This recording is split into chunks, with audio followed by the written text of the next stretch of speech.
সাকিব ছাড়া কেউ আর রিস্ক নিতে চাচ্ছে না, এবং এটাও ঠিক যে সাকিব ছাড়া কেউ চলছেও না।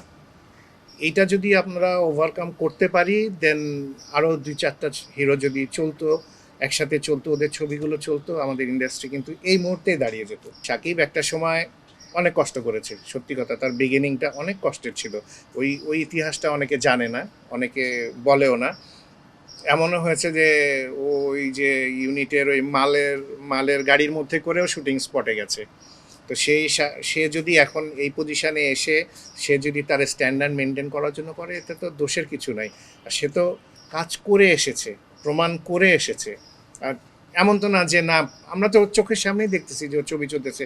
বাংলা ছবি যারা ইদানিং, যারা মনে করেন একটা হাই সোসাইটি বলি আমরা যাদেরকে, ওরা বাংলা ছবি বললে নাক সিটকাতো, বাংলা ছবির হিরো মানে কি একটা, তারাই এখন সাকিবের সাথে হাত মেলানোর জন্য দাঁড়িয়ে থাকে। এইটা তো সাকিবের ক্রেডিট, এটা তো আপনাকে অ্যাকসেপ্ট করতেই হবে। আপনি যদি বলেন যে না, এটা এটা না, এটা করতেই হবে আপনাকে, এই যে এই জায়গাটাতে তো আসতে পেরেছে।